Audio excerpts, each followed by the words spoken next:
everyone. Welcome to the EcoTeens 4th Global Youth Sustainability Summit. We're excited to have you join us today as we explore the theme of sustainable synergy, converging AI, sustainability, and business. Welcome to the EcoTeens 4th Global Youth Sustainability Summit. We're excited to have you join us today as we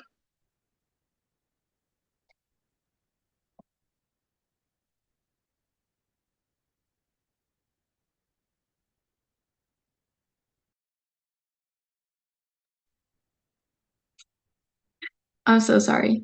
Okay. Hi, everyone. Welcome to the EcoTeens 4th Global Youth Sustainability Summit. We're excited to have you all join us today to explore the theme of sustainable synergy, converging AI, sustainability, and business.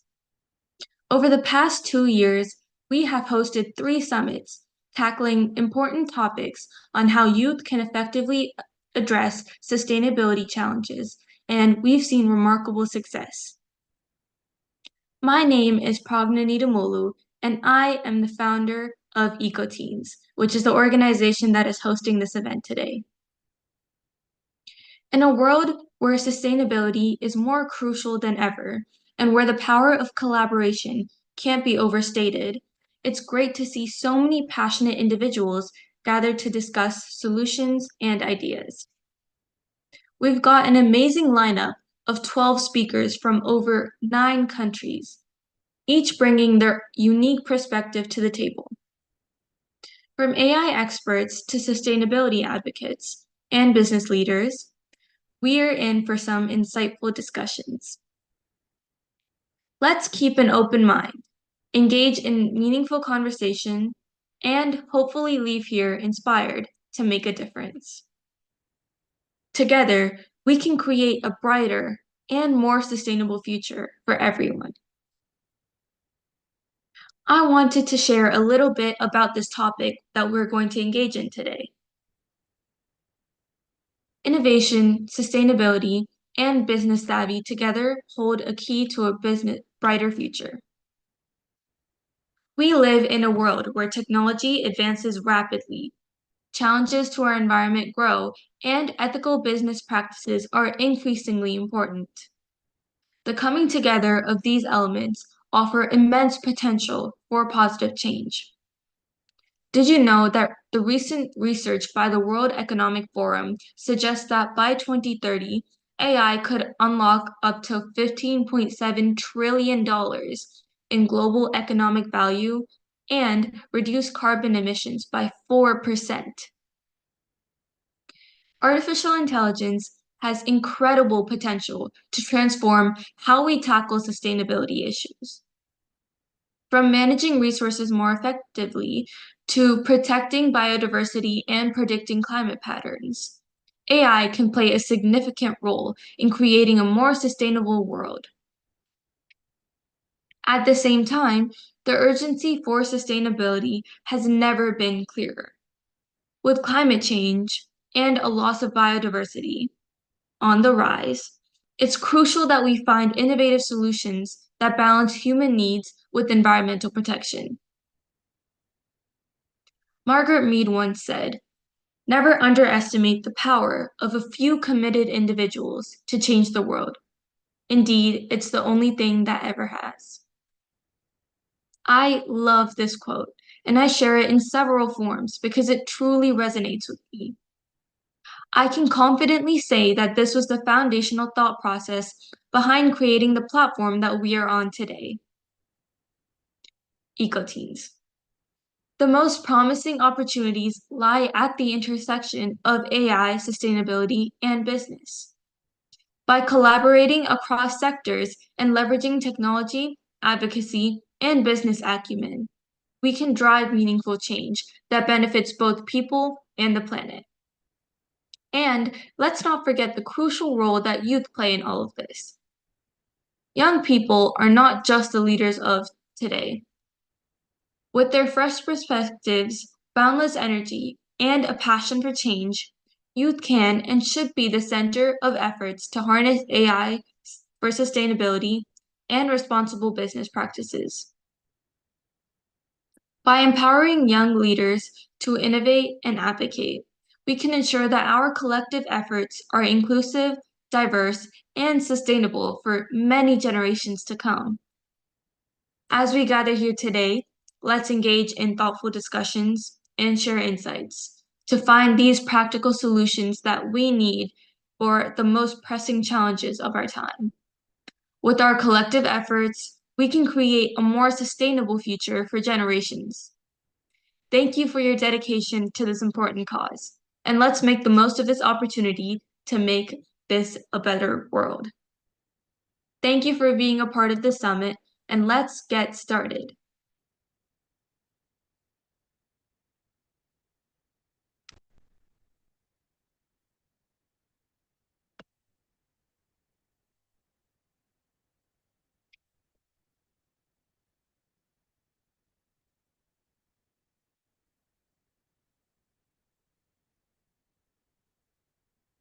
Everyone can turn on their videos now.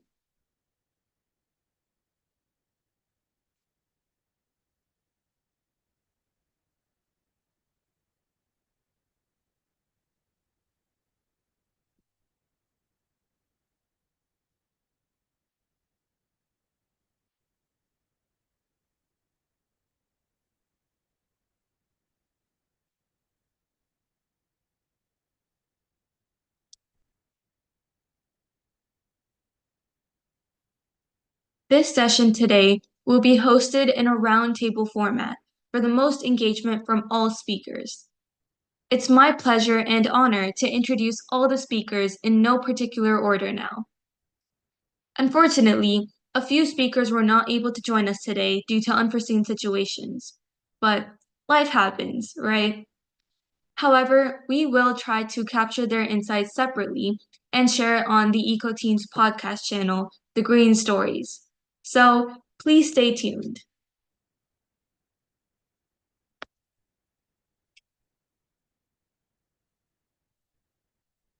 Our very first speaker is Ethan Ackerman. He is a current high school junior with a passion for international relations, travel, global corporation, business, and politics. He will share his insights on how the next generation can drive change in the world of sustainability. He's joining us representing the United States of America. Welcome, Ethan. Thank you so much. Our next speaker is Ahmed Fatih. He is a visionary leader dedicated to climate and sustainable development issues. As the founder and CEO of Youth Love Egypt Foundation, YLE, he's made remarkable strides in promoting environmental awareness. Under his leadership, YLE has gained accreditation from prestigious organizations like EcoSOC and UNFCCC, showcasing its global impact in climate action. He is also a prominent advocate in various climate summits and UN General Assemblies. He joins us from the City of Pyramids, Cairo. I had the opportunity to visit Egypt last month, and it was simply spectacular. Welcome, Ahmed. Thank you. It's my pleasure to be here with you. Our next speaker is Praise God Adesoji. He's an award-winning thought leader, environmentalist, and sustainability activist, passionate about building resilient communities in Nigeria and Africa. With over 30 certificates in areas like public health, leadership, and entrepreneurship, he's a dynamic public speaker and EcoWAS youth ambassador, representing over 100 million youths. Praise God joins us from Abuja in Nigeria. Welcome, Praise God. All right, thank you Our very next much. speaker is Carly Leong. Carly is a dynamic leader serving as co-founder of Climate Incubator and a member of the UN Asia Pacific Youth Advisory Group. With her expertise in climate action and youth advocacy, she has been selected as a delegate for COP27 and COP28. Carly will share insights and experiences from her journey as a climate activist and entrepreneur. Her work with Climate Incubator and the UN Youth Advisory Group exemplifies her commitment to driving positive change in the realm of sustainability. Carly joins us from Hong Kong. Welcome. Thank you. Thank you so much.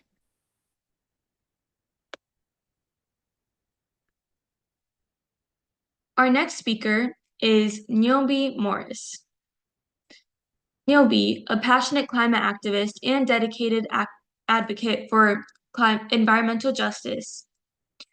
He, since 2019, has been at the forefront of the fight for climate action, championing policy change and raising awareness on presenting environmental issues.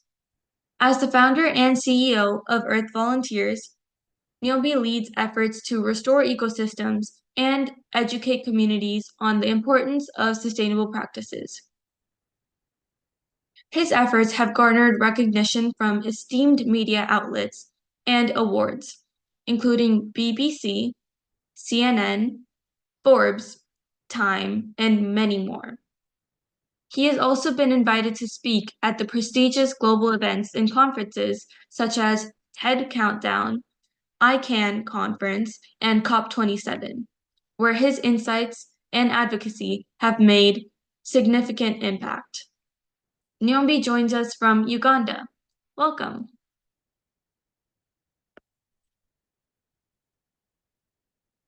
Our next speaker is Petui Frederick Tanda, a versatile development communication specialist, climate change expert, youth leader, entrepreneur, and environmentalist. He has a diverse skill set and a passion for positive change. He brings a wealth of expertise to the table. He joins us from Cameroon. Welcome, Petui.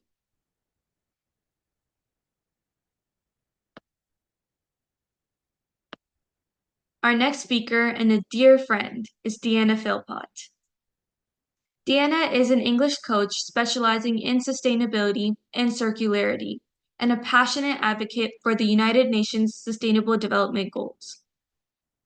With extensive expertise for teaching English and a strong commitment to global community, Deanna's volunteer work with organizations like the Vermont Youth Conservation Corps and the Richmond City Public Schools reflect her dedication to education and sustainability.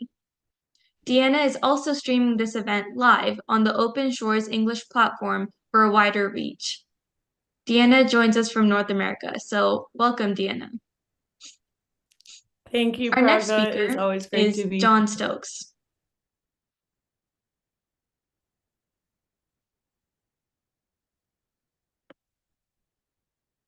John is a seasoned professional with a lifelong dedication to the tech startup ecosystem.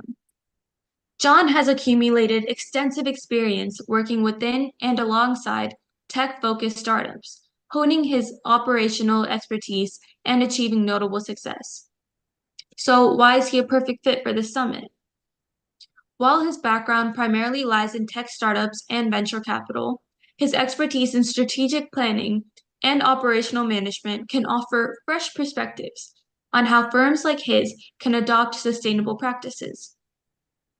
In today's world, where sustainability is paramount, understanding how tech-focused firms can integrate environmental considerations into their operations is crucial. John joins us from Canada. Welcome, John. Thank you, Patty.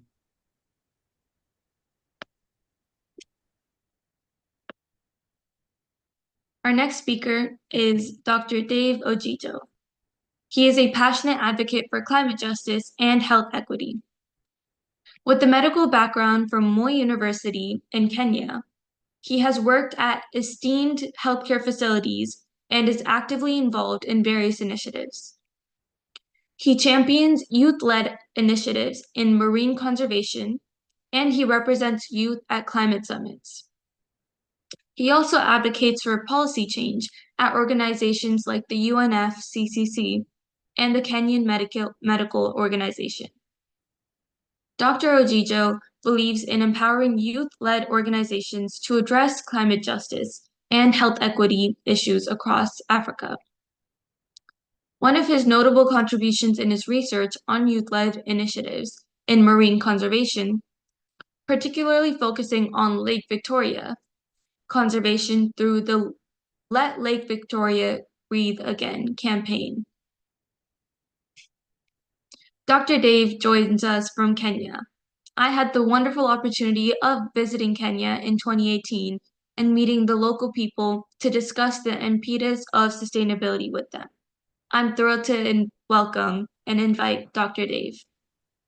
Thank you.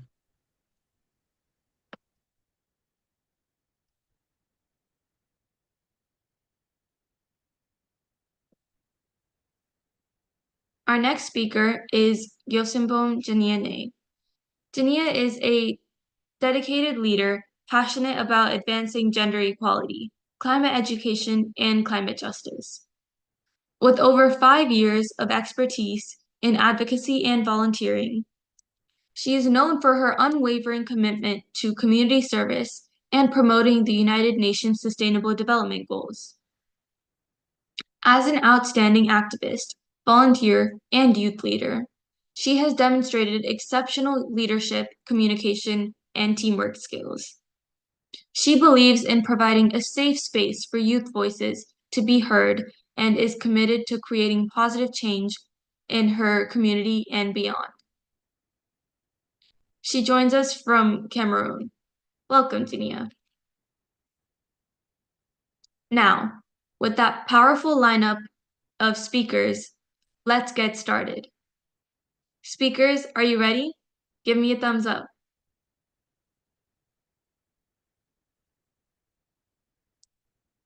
It would be great if everyone can turn their videos on at this time.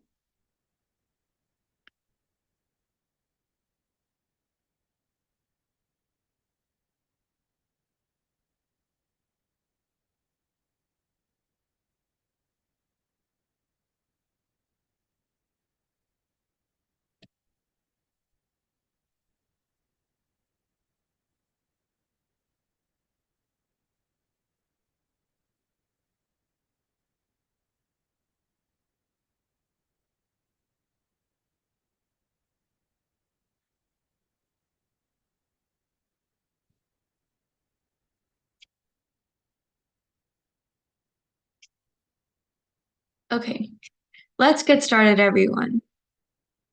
My first question is, should sustainability be a mandatory consideration for all businesses, or should it remain a voluntary initiative? And if it's mandatory, how would this be enforced?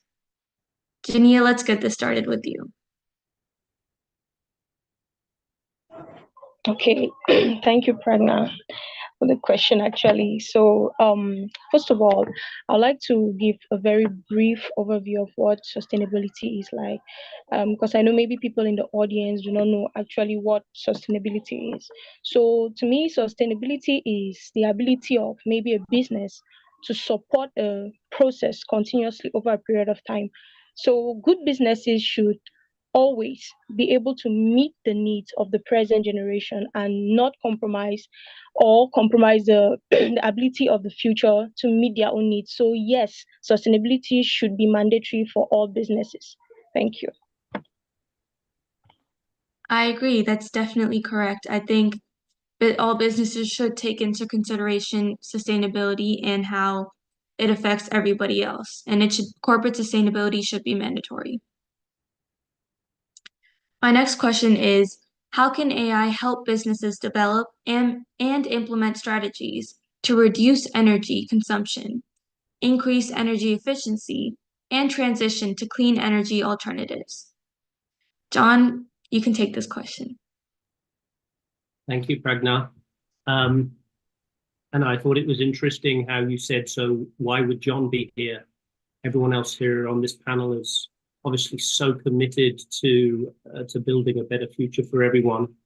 And I think often the business world, and particularly investors, are seen to be the things that everyone else is fighting against. And I guess I want to try and play a part in shaping a better future for for future generations, multiple future generations. So I try and balance a little bit thinking about technology, a little bit about thinking about capital, but also a little bit about the type of world that we're trying to build. When it comes to energy, obviously energy means many different things to different people throughout the world. Although I've worked in Africa, I've worked in Asia, I've worked in Australasia, and now I live in North America, majority of my perspectives are still dominated by the environment I'm in, which is North America. And so if I say things which are obviously not relevant to other parts of the world, excuse my ignorance. I'm happy and ready to be educated. So, but from a North American perspective, obviously this is the part of the world that probably consumes the most energy. And really it's all about balancing the load and the capacity across a massive grid.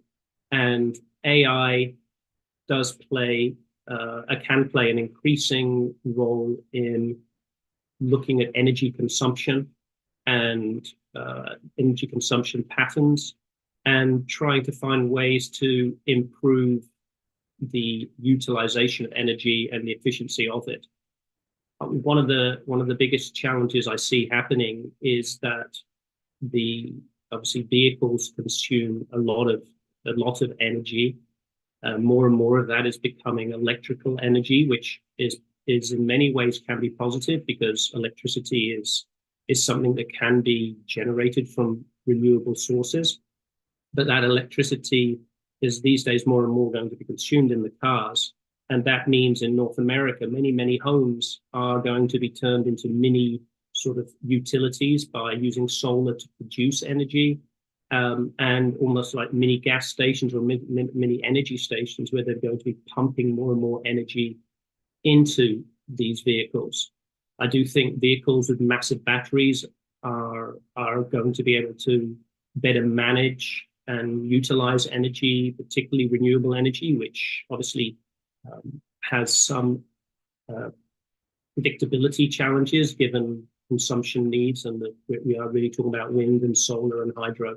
And all of these things are coming together, and the level of complexity when every home is a power station and a massive consumption of energy is really requiring AI to use its predictive capacity to better manage it, all in terms of time to improve the efficiency of how energy is being consumed.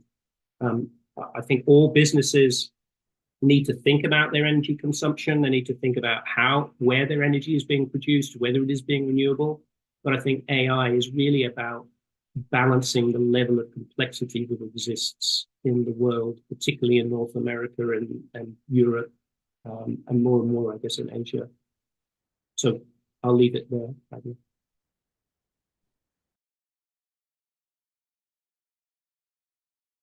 You're on mute, by the way. Thank you. I'm so sorry. I think that's an amazing answer. I totally agree. And I believe AI does offer a lot of opportunities for businesses to tackle these energy challenges and transition towards sustainability. So by leveraging these advanced data analytics and predictive modeling tactics and all of this, AI can help these businesses develop tailored and specific strategies that they can use to reduce energy consumption. And it will also increase their efficiency and just embrace clean energy alternatives, which is definitely what we need right now. So AI presents that powerful toolkit that businesses can use to develop and implement these strategies. And AI also has predictive capabilities and optimization potential. So they can drive significant reductions in energy consumption and accelerate this transition towards clean energy. Especially as a young woman, I'm looking forward to seeing what AI has to offer further in the cause of sustainability. So I agree. Thank you so much for sharing. My next question is for Patui. So, what collaborative approaches and partnerships can businesses adopt to leverage AI technologies for collective action on sustainability challenges, both within and beyond their organizational boundaries?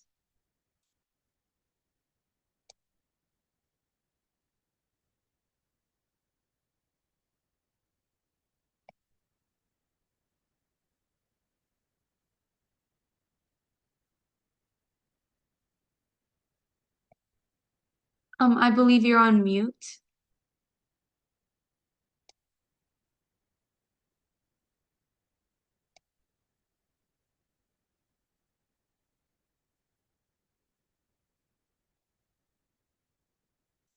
I think we can come back to this question and we can fix these issues. But so my next question is for Ethan and Carly. So, how can businesses integrate sustainability principles into their core strategies and operations to achieve long-term success and resilience?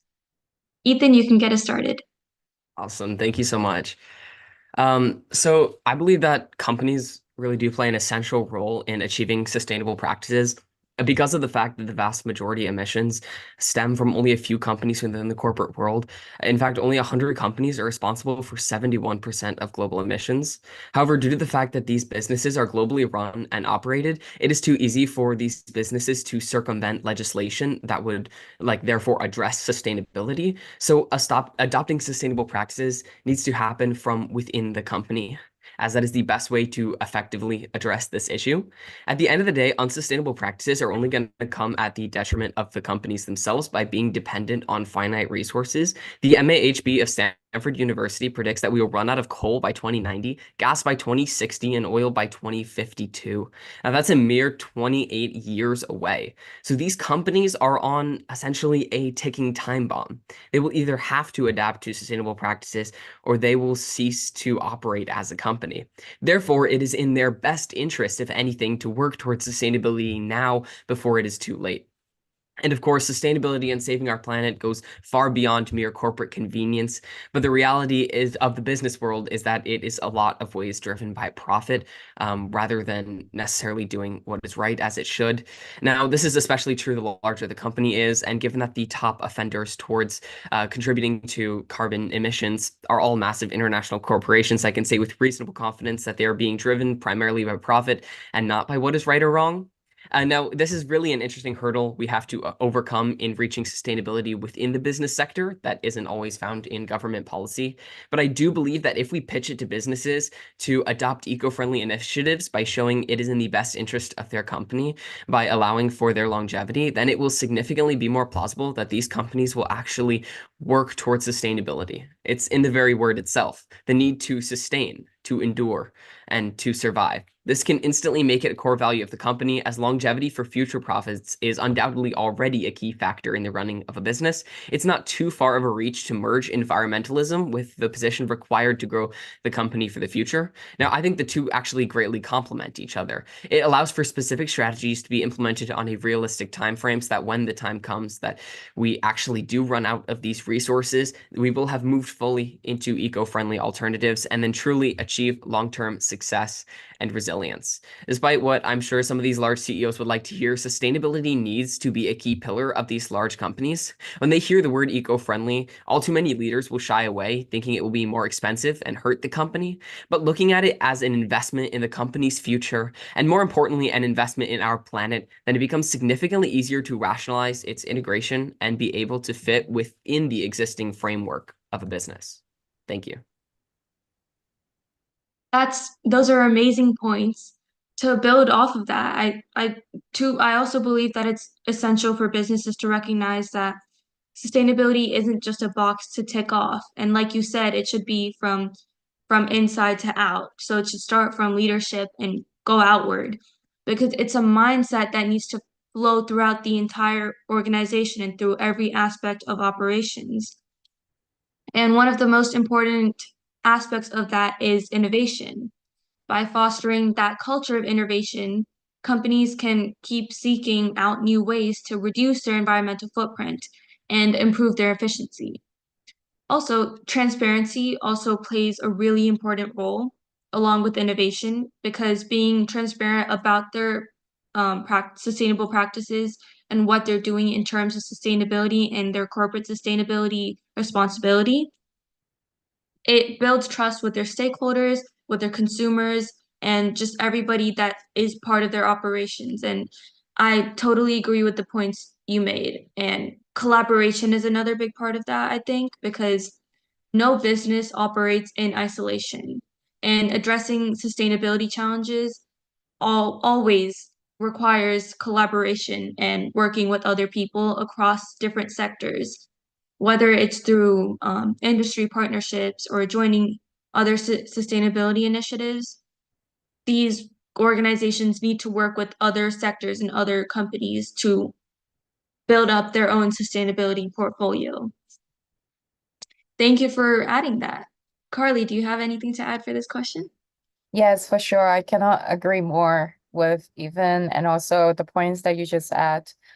Because in the Hong Kong case, Hong Kong is a very finance oriented city, and then we now talk about the three alphabets, ESG, more than ABC and all the other English alphabets. And I agree that it's all about shifting the mindset. So business should recognize the importance of sustainability as the fundamental value and integrate it to the whole organizational culture so that it can emphasize economic, social, and the environmental considerations. And I think the other point that you just mentioned is about the collaborations, how they work with different stakeholders, employees, customers, suppliers, and even local communities that can actually gain valuable insights, build trust, and foster the collaboration together. And one point, and I would love to add, is how not only the big corporates, but also small to medium companies, how to sustain not only their business, but also in the long run for the society itself. So one thing is about rewarding and giving return to the society. So one of the examples in Hong Kong is that these big corporates, they will start to fund projects from youth to develop green technology or having like startup. And then after they incubated these teams, they will provide opportunities for them to integrate it in their own businesses as well. And these are the examples that's how we can, incubate more businesses and trying to integrate the principles into the core strategies of the companies itself. I agree with your points. I think that's totally true. And um, like I said before, these businesses can engage with stakeholders, employees, customers, investors, communities. And I think that ties in with your point as well. And I think that these businesses really need to work together, like I said, collaboration, which is one of the most important things that I think we all need to take into consideration when we're talking about this topic. And by listening to diverse perspectives, which is what we're doing today with so many people from so many different countries, um, we can hear feedback from different parts of the world and see how we can take this to a global level and how businesses from their local area can expand it to a global type of initiative to get sustainability to be spread everywhere. And I think integrating sustainability practices into core strategies, which I think both of you kind of hit on, and operations, this requires a holistic and systematic approach. And that goes beyond mere compliance with regulations or short-term profit maximization. So by embracing sustainability as a core value and a strategic imperative, businesses will achieve more than just short-term success. It'll be long-term success and resilience, and they'll also be contributing to a more sustainable future. So I think those are great points. Thank you so much for sharing. Going back to the question I asked before, in case the internet issues have been fixed, I think I'll come back to that at the end. So my next question is for Deanna and Carly. So how can we encourage a more open dialogue between businesses, policymakers, and consumers to drive sustainable practices? Deanna, you can get us started. Awesome. Thank you so much. I think this question is kind of two-part, and we've already touched on it really about how we communicate as consumers and how we communicate as businesses. And mostly that is through how we participate in the economy, through our purchases, through what our business actually supports. And so for businesses, that looks like marketing and advertising. And I'm not really sure what kind of dialogue there is that exists between consumers and businesses, or consumers and policymakers, that has really been effective. So for solutions to something like the climate crisis, something as complex as this, and we're talking about how AI offers solutions to that by telling us more about what behaviors that consumers are participating in. But if we're looking really for action to come from within the more traditional institutions, as we talked about, the businesses that we want to be able to offer solutions really have to change, again, this mentality of what it means to be sustainable. Like, we've depended in the past for guidance on sustainable development from institutions like the IMF and the World Bank Group. They just had their spring meetings this past week. And we can see experts talking about topics from like youth engagement and civil society to decolonizing the international financial architecture. So we can be in these conversations and talk about them, but really the amount of information that we are being given isn't what's going to drive us to change. Like, we're looking at far away policymakers and the rulers and regulators to rule and regulate the needle, which is a massive shift in the direction of our progress ultimately, and our social advances, when really we have to be looking internally at ourselves as the consumers, as the people that are supporting and building these businesses, and really reevaluating what we define as development, as opportunity, as ecological and cultural heritage that's worth preserving. But my point really is that we know what kind of impact we are having on the planet, and people who are in sustainability that are reporting and auditing and analyzing our progress, and that's part of their daily function. I mean, we can open spaces to understand more about what our purchases really are supporting, if that's the kind of information that we need.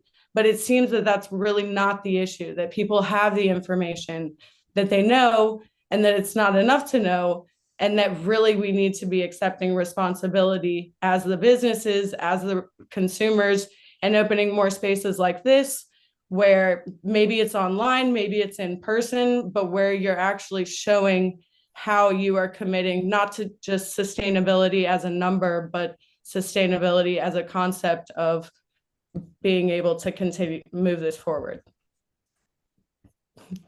And Absolutely. I'll leave that there for Carly.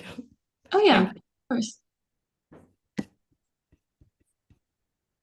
Yeah, I just want to add on with Dina's points, because I think a couple of things have already touched on in the previous questions about the values and also the awareness part. I would like to give some concrete examples on how to encourage a more open dialogue. So, for example, in my society, Hong Kong, we trying to set up like multi-stakeholders platform, so that it's like a social dialogue things. So we're trying to engage business leaders, policymakers, and public all together, sit down and trying to talk about and analyze like environmental issues, so that we come up with policy suggestions, and then these kind of suggestions can be consulted by all the policymakers. And I found these structure can also be transferred to other country as well. And I think it is not new.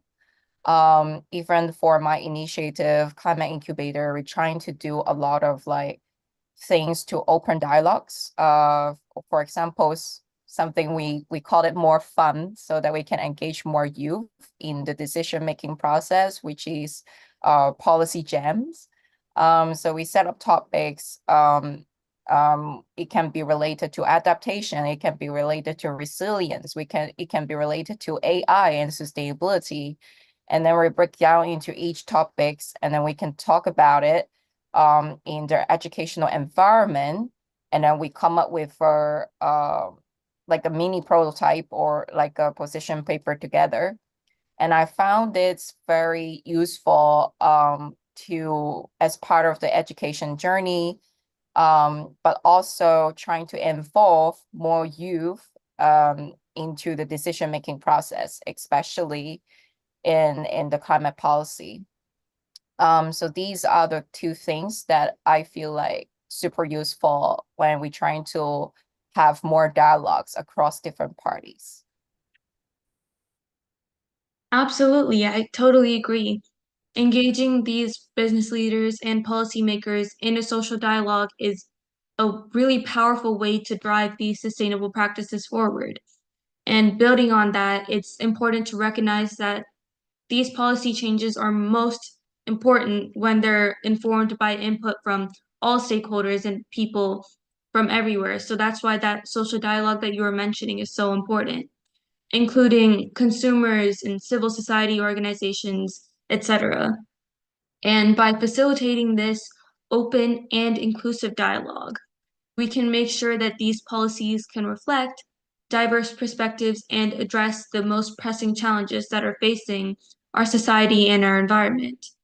And as I mentioned before, it can also inspire collaboration and innovation, which are two of the most important things when it comes to integrating this into a organization. So I totally agree with you, Carly, and touching on Deanna's points as well.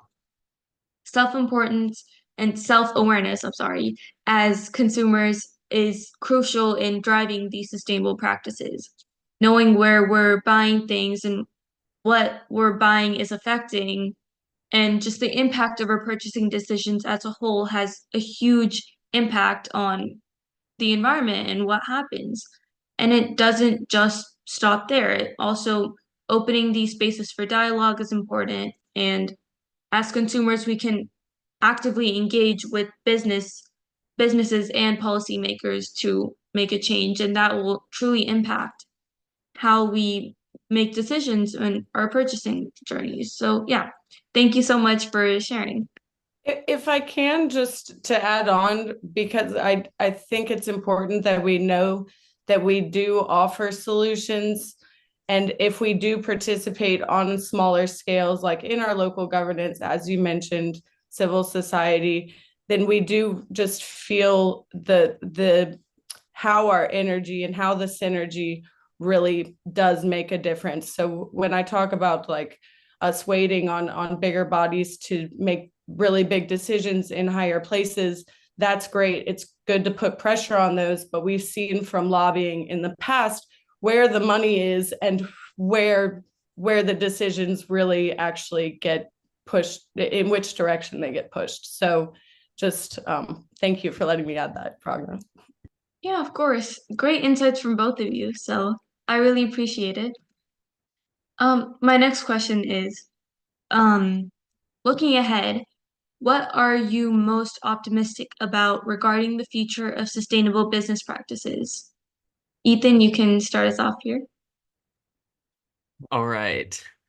Thank you. I was actually pretty excited to see this question on the ones we'd be discussing today, because despite all other things, I would call myself a bit of an environmental optimist, as I think there's a lot of hope in the world that simply isn't being told.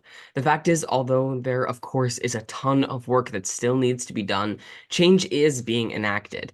And that, at the end of the day, is what I'm most excited about and most optimistic about is the sheer will of the people leading to a future of sustainability. People are beginning to realize more and more that you can keep the values of your company or your government while operating under an environmentally friendly framework.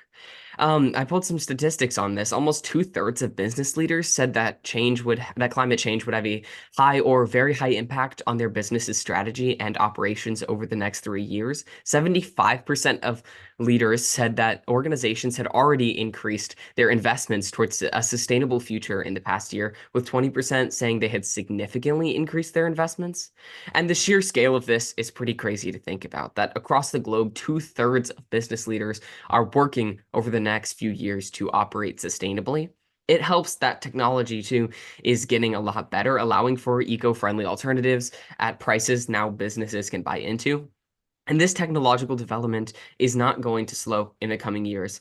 As we've discussed a bit, AI is a great example of how we can use these new tools to help refine our models and kind of stop this harm that humanity has done to our planet. And additionally, support is only rising through the next generations. I can say this being on the younger side here myself, that the will and drive of our generation for change is going to give us the next level strength to actually implement these changes for the better. I'm optimistic because I do think change is coming. And really, for some people, change is already here. We have successfully shown that sustainability is an issue we do care about. And when we can near collectively as a planet get behind an issue, I think the potential for incredible things to happen in the coming years is going to be amazing. We can't sell ourselves short here. Humanity is amazing, and we have done incredible things, and we have the potential to use our collective power for something bigger than us, to give back to the planet that gave us everything. So I'm optimistic and putting my faith in you and me and all of humanity because I believe this is an issue which people really care about. And when we all really care about something, we won't stop until we reach our goal. So I'm optimistic because I believe together we can do it. I totally agree. Optimism is one of the biggest things that can inspire people and get people working together and looking towards a goal and feeling like they can actually do it. So I think that's a great insight. Jania, I think you were also wanting to add to this conversation. If not, anyone else can jump in if they feel if they have anything to add. I'll just jump in to say, I think optimism is essential.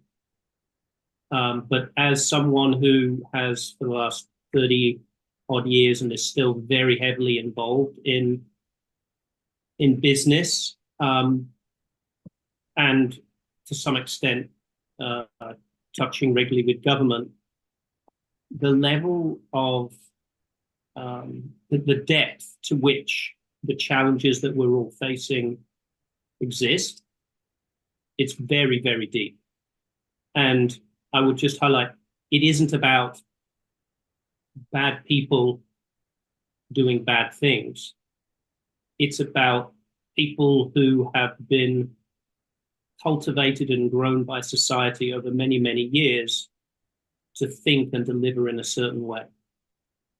And the biggest shift that I think we need to do is shift how we perceive and interpret the world and come to understand how some of the key drivers, the fight for survival that is so deeply embedded in each of us, is actually sometimes causing us more problems than we need, and that the fear that we're generating is not real.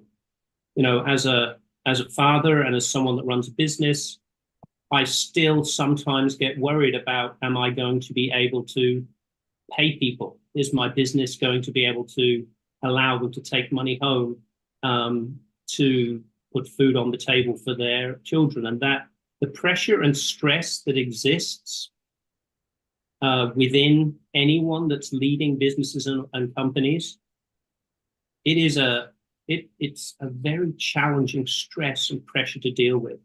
And so I also remain optimistic, just as Ethan said, but I'm also realistic that there is a massive change that's needed. And the one thing that I will sort of say as probably one of the older participants on this panel is one of the things that happens to the youth, and I know this from experience, is they get old. And as they get old, they start to lock in, and the willingness to change gets replaced with the belief that this is the way to be. And I would just understand that you one day will also probably start to experience that. Everyone else does. So as we're trying to make this shift, so we're trying to remain positive, and we're taking all of the energy and the ideas that you're presenting here, which I'm so supportive of, never losing sight of the fact that the people who are older and are resistant to it, we need to try and find a way to help them reduce their resistance. And that requires us to be collaborative beyond what we would expect. So, yeah, I'll leave it there. Thank you. Yes, I totally agree. And like you said, being realistic is really important as along with being optimistic, because being realistic helps us navigate these challenges effectively and finding practical solutions that can be implemented into the real world. So, and also, like you said, changing your perspective is also really important, and reframing how we perceive the world that can change how we tackle these solutions. Praise God, do you have something you can add?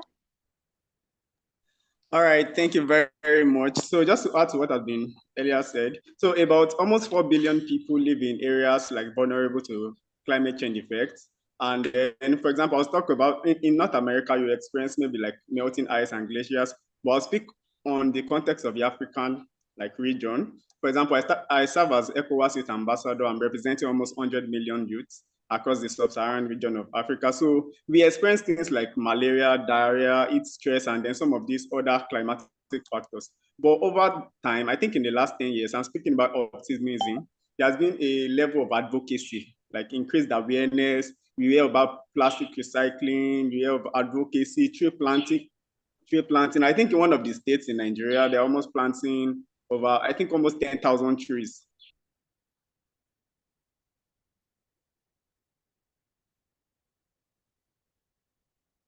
Oh, I think you are frozen now. Just connection issues, but um, I think everything you said still applies to this question. So thank you for adding that. I agree. And like all of you said, looking ahead and being optimistic and changing our perspective, reframing how we think is all really, really important when we tackle this issue. So thank you all for adding that. Moving on to my next question. What is the role of CSOs in engaging grassroots communities and organizations with businesses and other stakeholders in the private sector to narrow the financial gap? Ahmed, do you want to get us started?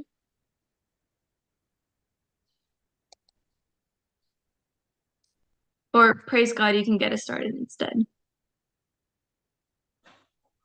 Oh, sorry, please, can you come again with the question? Thank you. Oh, yes. What is the role of CSOs in engaging grassroots communities and organizations with businesses and other stakeholders in the private sector to narrow the financial gap? All right, so we need, everyone has been talking about like collaboration, like partnerships. I really believe that if we are going to tackle climate change, it must start from the grassroots collaboration. And then I think, was it Diana or Kali that mentioned about like open dialogues and then platform for people to contribute. So I believe that artificial intelligence is okay, but like CSO is also very important. We must hold companies responsible. Actually, some of these companies contribute to maybe like environmental pollution and all. But if everybody understands that, okay, climate change begins with me, from plastic recycling to efficient waste disposals, we need every hand on deck. And then the AFDB said about that Africa is getting warmer at least 3 degrees Celsius more than other continents too. So it's really something that is very baffling. But if we cannot come on board and then put our hands on the deck, we can really achieve a net zero world. I know that the United Nations, their work, I think maybe Vision 2030 or 2050, to achieve a net zero world. But like change begins with everyone. And then even companies that are contributing, Ethan mentioned that about 71 countries, they about contribute to almost 80% of the global emission globally. So as much as it is okay, everybody's contribution is needed, and then companies too, they must change their policies. Government must enact policies to ensure that we work towards an eco-friendly world. All right, thank you. I agree. Thank you for adding that. So, All right, thank you. yes. So just to clarify for the people who are watching, CSOs act as intermediaries and facilitators, which connect grassroots organizations with businesses and private sector stakeholders. So through their partnerships and their collaborations, they help to create mutually beneficial opportunities for engagement and cooperation. So this can include initiatives like community development projects and social enterprises that create economic opportunities for these grassroots communities while also meeting the needs of businesses and other stakeholders. Ahmed, do you want to add to this question as well? Okay, thank you for being here, the invitation, and thanks to all my colleagues who speak before me. It's very important to have this diversity of speakers.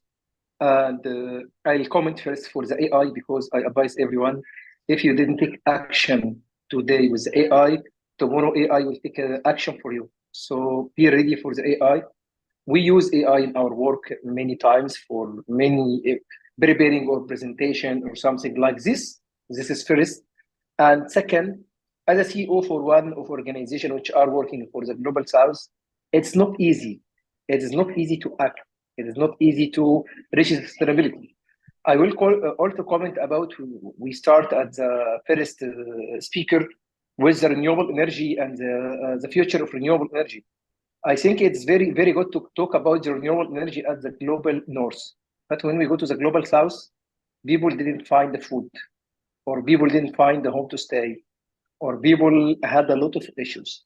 So when we are talking here, I think always my role is talking about climate justice. So if we are going, I'm also added to sustainability justice. When we had any floods in any country, many of the African countries had a lot of issues with these floods. We hear about what happened in Libya last year, what happened in Sudan, what happened in many of African countries. So as a CEO for organization and youth advisor for the director of the Global Center of Adaptation, I think our generation, I see in this conversation many generations, but all of our responsibility is how we can share the opportunities, how we can open the floor, how we can reach to our goals together. Every COP I attend or go to attend of any of United Nations meeting, I'm always say the issue in the global source not the same as the global south, but all of us are human, and if we didn't put our hand together, I think the future will not be for our son or grandson.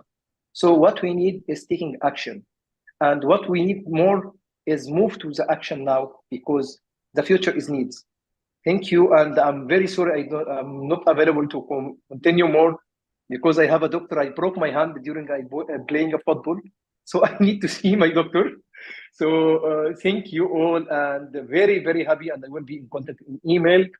And any one of you, I will share it again, any one of you had any meeting at UNFCCC or UNEP or ECOSOC and don't have accreditation, just contact me. We will help you to be there because our role at YLE is sharing the opportunity to everyone. Thank you. Yes, I totally agree. And I hope you feel better and I hope your doctor's appointment goes well. But to add to what you said, you're right. And CSOs provide the immediate assistance during floods, emergencies, and rescue operations. And they distribute these supplies such as food, water, shelter, all the needs that people might need after these emergencies happen. And they work closely with authorities, local authorities, and other relief or organizations to make sure that whoever was in harm's way gets everything that they need after that, and so they're healthy and safe. So I agree. Thank you for adding that, and I hope you do feel better. So My next question is, what role can government policies and regulations play in incentivizing and promoting sustainable business practices? And are there potential drawbacks to consider? Dr. Dave, you can get us started. Thank you so much, Roma. So there's a lot that the government can play, especially when it comes to policies and regulations with regards to incentivizing and promoting sustainable practices. One, behaviors of having a more environmentally and socially responsible actions. For example, government policies can offer tax incentives or what you call tax breaks and tax credits to businesses that are eco-friendly or that are promoting environmental sustainable practices. For example, the federal government of US can decide to offer tax incentives to companies who want to invest in solar energy, companies that want to limit waste and even limit pollution in the environment, companies that want to use energy efficiency in their businesses. And the other thing that the government can do is to offer what are called financial incentives. Governments have a role to play in offering grants to those businesses that are willing to go into renewable sources of energy, businesses that are willing to invest in. And one thing that I know, which is again crucial, is the aspect of setting up standards. Through government policies and regulations, we can set up standards that can help promote environmental sustainability, social sustainability, and even economic sustainability. For example, in my country, we have an organization called NEMA that is responsible for setting up standards. But what is more important for countries in the global south is implementation of these regulations, because we have regulations, but sometimes when it comes to implementation of the regulations that are enacted, it becomes a problem. But again, yes, there are drawbacks. And one of the biggest drawbacks is the issue that we talk about, a lack of political goodwill. You may have regulations as a government, you may have those incentives, but if you don't have a government or leadership that is willing to invest, especially in environmental sustainability, then it becomes a problem.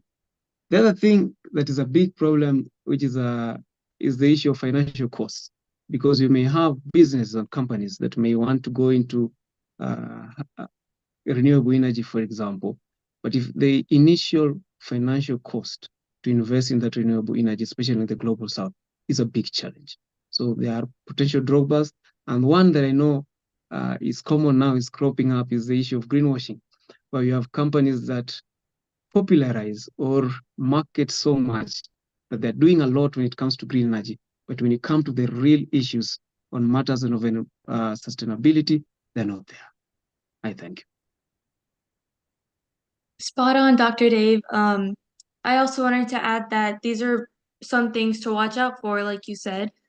For smaller businesses, following all these rules might be tough, especially if they don't have a lot of money or resources to spend on this. And also, some companies might just pretend to be eco-friendly, like you said, greenwashing, just to meet the regulations without actually making a difference, which can harm us more than help. And also, if the rules are too strict, they could also hold back innovation in general and make it harder for businesses to keep up with the changes. So, while government rules can push businesses to make a change and make a better difference in the right direction, it's important to have that balance, right? And make sure that everybody is able to keep up with these rules and regulations. So, I totally agree with that. Praise God. Do you have anything to add to this question?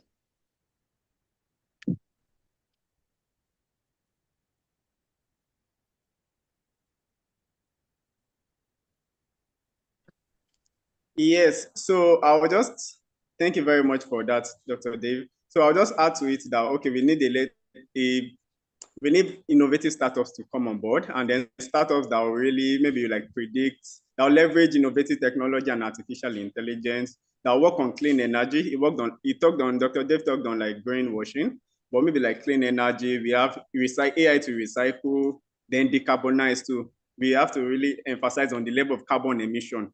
The level, I think there are like AI tools that can measure individuals' carbon emission. So imagine if everybody on this call and then everybody globally or in every country, we reduce the level of carbon emission that we emit. It's going to overall affect even bring down the global warming. It was recorded that in 2023, the Earth became the warmest, like the highest record, I think 1.3 degrees Celsius hotter. And then we just need everybody to come on board and then really, really stop climate change. I want us to see that this is a global concern. We have, I think last year we had about 250,000 deaths according to WHO attributed to climate effects, maybe from flooding, from drought, from famine, and also it's a global concern. And then we really need to have every hand on deck. And sustainability is just the way forward. So that's just what I want to add. Thank you. I agree. And I think both of your points are valid and they're very, very relevant. As you both mentioned, the setting of rules is very important and it is a global issue. So, global regulation is also really important about things like emissions and waste management and fair labor practices, all things like this. Governments can help level this playing field by where sustainable practices are normal and the norm, and they're not something that companies have to strive to reach. It's something that they have already reached and have agreed on with everyone else. So thank you for your points. My next question is for Jania and Patui.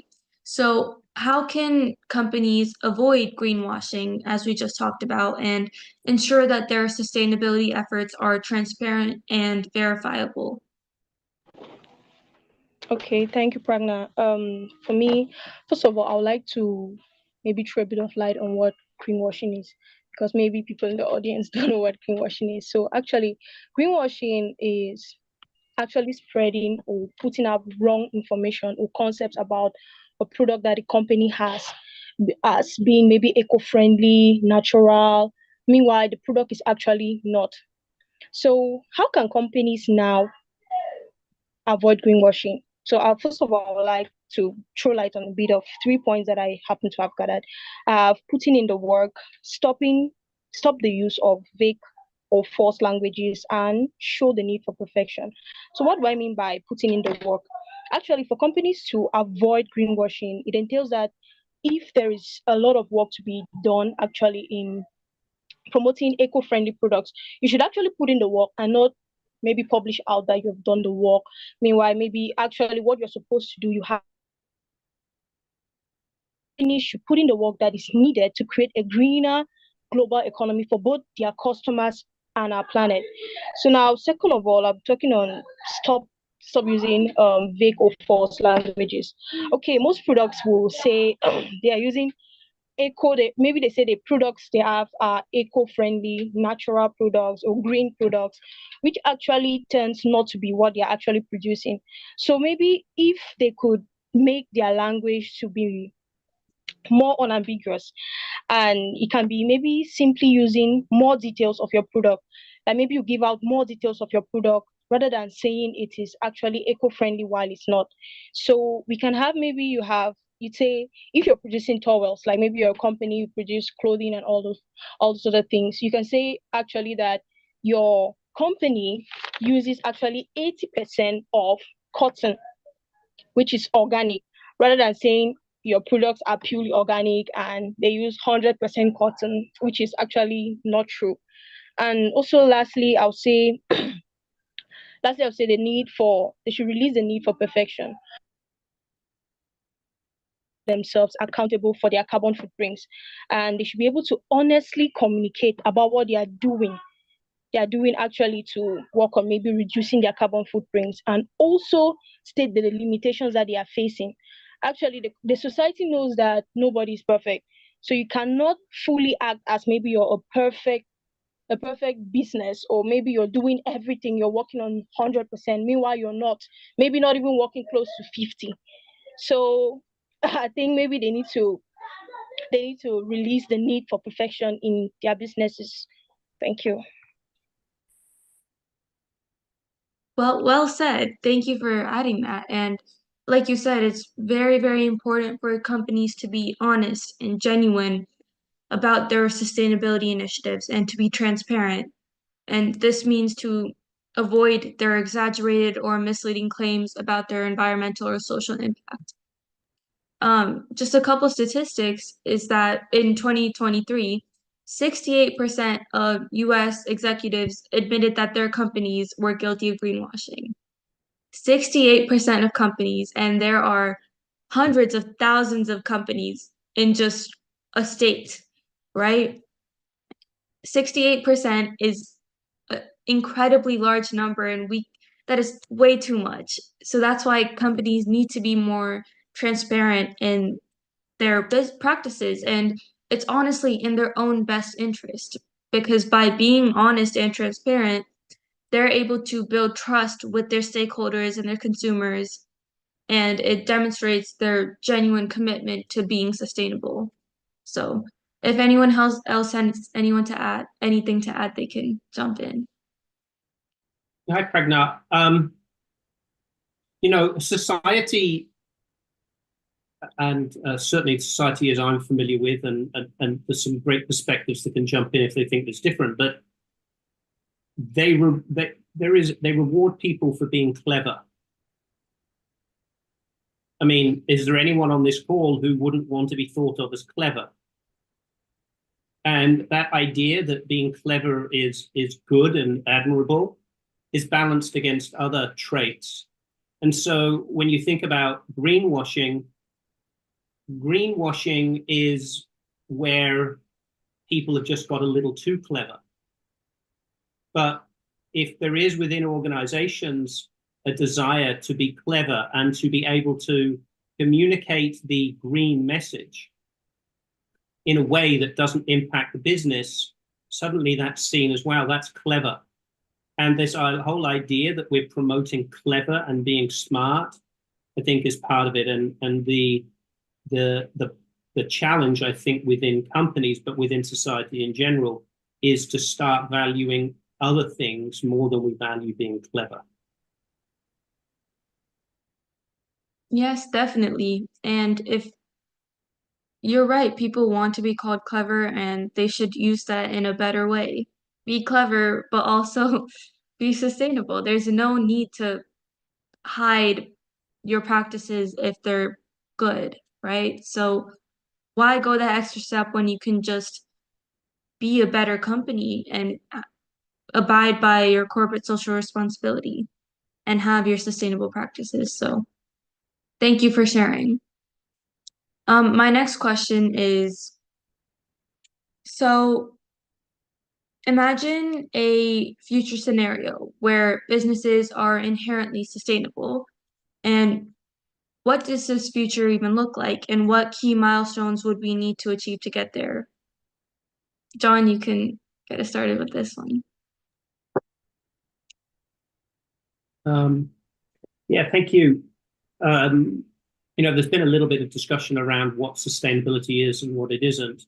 When I think about sustainability, I think in the terms of the capacity to regenerate, and obviously that can happen at a company level, but it happens at a much broader level. And when we're talking about this future scenario where businesses are inherently sustainable, and I just want to make sure that is the question you asked, Pragna, because I had a little bit of interference in my end. Yeah. So when we start thinking about that, businesses can only be inherently sustainable if the system in which businesses operate is inherently sustainable. You cannot have a sustainable business on its own because it is so deeply interconnected to the whole system.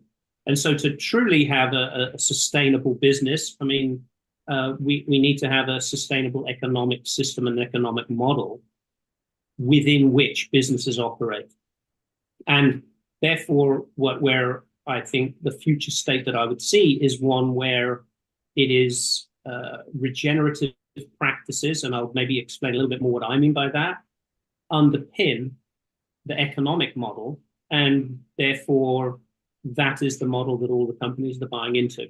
And when I think about regenerative practices, really based on, I guess, other people's information that I've consumed and now sort of replay back to people, is around self-awareness and systems awareness. And like a simple sort of way of thinking about that in terms of regenerative capacity. If I feel hungry, I have the awareness that I'm hungry.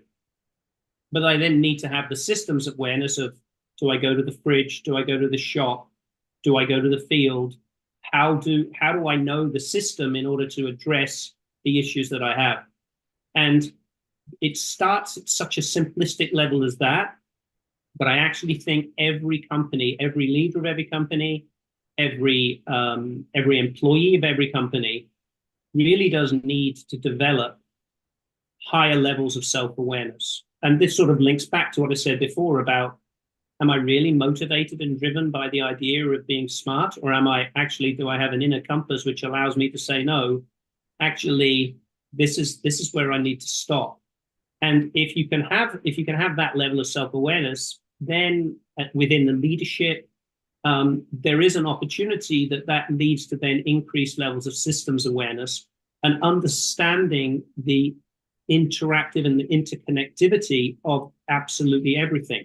And so the fact is that the global supply systems, and with the issues that we see certainly in North America, but is that the level of complexity that exists in our interconnected systems means we need something else to help us understand the system. And this is where, again, coming back to AI, where I actually think AI, we have created a world which is so complex in the global north, but for certainly it is so complex and so interconnected that the idea of being sustainable on your own is frankly almost impossible. There does need to be a shift within the whole economic model. But I do see that is possible. It's going to be a long-term shifting. It does mean changing corporate governance in terms of what is the purpose of a business. It does look at education and training. It does look at collaboration across sectors, trying to have companies and not-for-profits and educational establishments all aimed with the same idea of, how can we understand the interconnectedness of our system and the ability to find a way in which we can all contribute to the regeneration of that system in a way which allows us to host more people, and increases the threshold at which we can be sustainable. Throw that out in case I think that's so true. I totally agree. And like you said, collaboration is probably one of the most important things here, because you can't do this on your own. It's not something that you can do individually. You can only make a difference when you have other people that can help you and people who can spread your efforts. So I agree. In my future world where everybody's sustainable, I think education and awareness would be at the front. And because the more people know about this and truly believe it, that's when change can start. Because businesses would invest in education and awareness initiatives to empower their employees, consumers, communities to make these sustainable choices and advocate for positive change, which only comes with collaboration. And this will create that culture of sustainability. And also, like you said, responsible supply chains are also super important, and it comes from the businesses themselves. And the businesses will ensure their ethical sourcing and responsible supply chain practices, including fair labor practices, human rights, environmental stewardship, all of these. It would promote social equity in general and environmental sustainability throughout the global supply chain. So thank you so much for adding that. Deanna, do you want to expand on what you said in the chat? Because I think that's super interesting. Well, I realize now that we're kind of talking in different contexts because what John is talking about is that business leaders value intelligence, which is kind of what it's very different than what looks like general society values, which is at any cost, let's go viral or let's get famous, let's make money. But at the same time, I do think just coming back to and this again is what John is talking about is that the businesses have to operate in a completely different framework for there to be incentive for their practices to be different than anything that they've been in the past. So yes, it can depend on traditional institutions that pass regulations, or maybe it looks very different overall as systems awareness, self-awareness at a systems level starts taking place. So I was kind of just, staying busy in the chat, but thank you for bringing that up. Yeah, I totally agree. Yeah. Ethan, do you have something you wanted to add? Yeah, I do. I think these are some great thoughts like put out here, and I definitely agree with everything y'all have been saying. And I really was thinking a lot about the education point that you mentioned, Pragna. And I think that raises a really interesting question about like the future of sustainability itself, where we can set up institutions, but they will only last so long as people believe in them.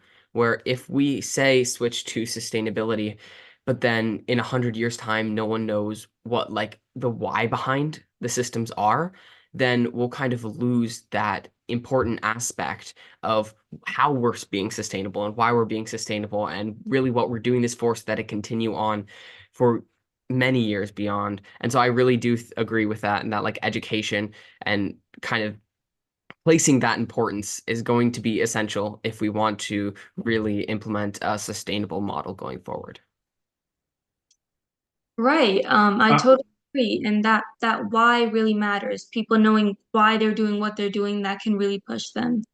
John, Can I just, Ethan, I mean, I love what you just said. You know, in 100 years, we won't know why we did what we did. And because it so captures where we are today. We did stuff 100 years ago because it made sense, and it has now become so embedded in society, which is continuing. And fundamentally, that is, you know, it's the American dream. It's build, it's grow, it's climb over, it's succeed, it's meritocracy. It's not realizing that 100 years later, or maybe in the case of the American dream, a couple of 100 years later, that meritocracy was meritocracy for some, not for all, and that meritocracy which was established was somewhat of an unintended Ponzi scheme, because it's meritocracy no longer is possible because the structure, the way things are structured, don't enable that. And this is why we continue to apply along those lines. So I really appreciate you saying that as we go through this change, trying to understand that 100 years from now, how would we interpret it? We need to do a better way of interpreting it and a more capacity to shift it than we clearly seem to have today. Thank you so much. yeah, I think those are great points actually. And that's why I was saying education is so important. And in my school, especially, we don't learn about the environment or sustainability. It's something that's like laughed at, or if people truly care about it, and it's not something that's taken seriously. And it really, I'm surprised by that because it's something that we really need to care about. And especially if kids my age aren't caring about it and if they're taking it as a joke, that doesn't look good for our future. So I think education and integrating it into our schools is super important, and making people understand why it's a genuine cause and they need to care about it. So I love the points that we all made here. Great discussion. Um, I have another question where anyone can jump in. So, how can AI specifically enable these businesses to adopt circular economy practices such as product reusability, remanufacturing, recycling, all of these to minimize waste and resource consumption. Anyone can jump in for this one.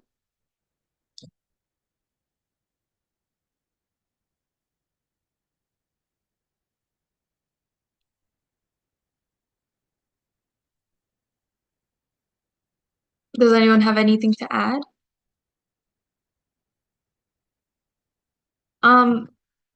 Okay, I mean, I can give a little bit of my insight into this one.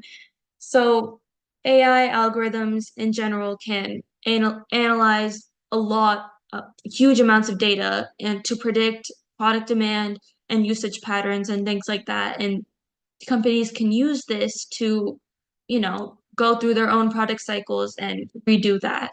And by accurately forecasting the product life cycles, they can optimize their inventory management and reduce overproduction, which overproduction leads to waste. So this is technically just waste management. And also AI can help businesses create products that are easier to disassemble and repair and recycle, which leads to less waste as well. So yeah, that's my take on this. But I think that can conclude our Global Youth Sustainability Summit for today. So I'd just like to say I think we've had incredible discussions today, and we have had amazing discussions. I've learned so much. As we draw to a close, I'm filled with a lot of optimism and inspiration, and that comes from all of you. Throughout this summit we've seen the power of collective action and collaboration and discussion that can drive sustainable change, because I know that I'm I want to make more of a change by hearing all of your insights into this. So everything that we've talked about has reinforced our shared commitment to sustainability. So I really thank you all for joining me today. So as we depart from the summit, let's carry forward the lessons that we've learned from each other and the connections that we've made. And let's continue to champion sustainability in the businesses that we consume from and our daily lives in our community. So thank you all so much. This will be up on YouTube and published on LinkedIn. And please share it for wider reach. And it's been great to have all of you. Thank you so much. If you have any guests who would like to be on our podcast, please send them this way. And I'd love to talk to them and I'd love to talk to you more. So stay in touch and have a great day. Thank you, everyone.